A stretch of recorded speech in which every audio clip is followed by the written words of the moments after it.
নমস্কাৰ।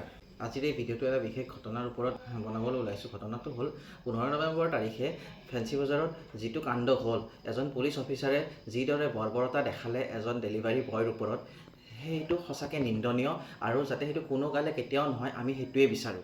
এজন delivery boy এজনৰ কি দোষ আছিলে? দোষ আছিলে এইখিনিয়ে যে তেওঁ নো এণ্ট্ৰি দি সোমাই গৈছিলে। তাতকৈ বেছিতো একো দোষ নাছিলে। না সি কিবা বেয়া কাম কৰিছিলে, না সি কিবা বেয়া কামৰ কেছত ধৰা পৰিছিলে, হয়নে?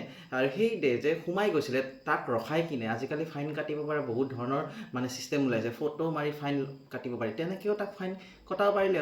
তাকে নকৰি যি ধৰণে গলত ধৰি যেনেকৈ মাৰিলে, চৰিয়ালে, এইটো সঁচাকৈ বেয়া লগা আৰু বহুত দুখ লাগিছে। আৰু সেইটো এটাই কথা ক'ব বিচাৰিছোঁ, পুলিচ আমাক লাগে, কাৰণ পুলিচে আমাক সহায় কৰিব বিপদৰ সময়ত, কিন্তু এনেকুৱা পুলিচ আমাক নালাগে। কাৰণ এটা কথা ইয়াতে মই বুজাব কি ক'ব বিচাৰিছোঁ জানেনে? এনেকুৱা পুলিচ থাকিলে বেছি ভয়হে উপজে পুলিচৰ ওপৰত। মই ইয়াতে এটা কথা ক'ব বিচাৰিছোঁ, আজি জ্ঞানদীপ হাজৰিকাৰ জেগাত আজি যদি এজন ডাঙৰ এজন বেলেগ মানুহ হ'ল হয়, যোনে ধৰক অডি লৈ গৈছে, যোনে মাৰ্চিডিজ লৈ গৈছে, সেই মানুহজনে যেতিয়া নো এণ্ট্ৰি দি সোমাই গ'লে হয়, আজি তাক এনেকৈ এছল্ট কৰিলে হয় নেকি? তাক কেতিয়াও নকৰিলে হয় এছল্ট। আজি দুখীয়া খাটি খোৱা মানুহৰ ওপৰত পুলিচৰ এই বৰ্বৰতা কেতিয়া শেষ হ'ব? কেতিয়া এই দুখীয়া খাটি খোৱা মানুহৰ ওপৰত পুলিচে এই বৰ্বৰতা শেষ কৰিব? আমাৰ মাননীয় মুখ্যমন্ত্ৰী হিমন্ত বিশ্ব শৰ্মা ডাঙৰীয়াই কৈছে যে পুলিচ আৰু জনসাধাৰণৰ মাজত যিটো ৰিলেশ্যনশ্বিপ, সেইটো সদায় ভাল হ'ব লাগে।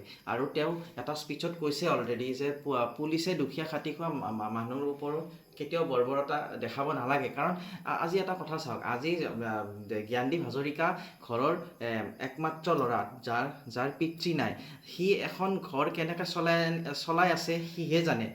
নিজৰ পকেট খৰচ ওলাবলৈ সি পঢ়িও আছে, লগতে সি ডেলিভাৰীৰ এজেণ্টৰ কামো কৰি আছে। আৰু ডেলিভাৰীৰ এজেণ্টৰ কাম ইমান সহজো নহয়। সি ৰাতিপুৱা 8টাত ওলাই যায়, ৰাতি 7টাত ঘৰ সোমায়। তেনেকুৱা এজন ল'ৰাক কেনেকৈ মাৰি ধৰি কিনে যিটো বৰ্বৰতা দেখালে পুলিচজনে, এইটো সঁচাই নিন্দনীয়, সঁচাই বহুত দুখ লগা কথা।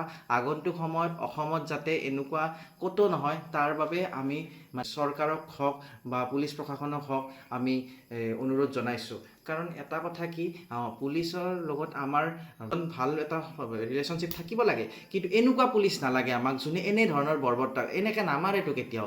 এইটো দেখিয়ে বেয়া লাগিছে। আৰু এজন ল'ৰা যাৰ দেউতাক নাই, সি জানে তাৰ দুখ কিমান, সি জানে তাৰ ওপৰত বোজা কিমান। সি কোনো ফূৰ্তিত সি সেই পিছফালে বেগখন লৈ ঘূৰি ফুৰা নাই, সেই বেগখন লৈ সি ডেলিভাৰী কৰি ফুৰা নাই।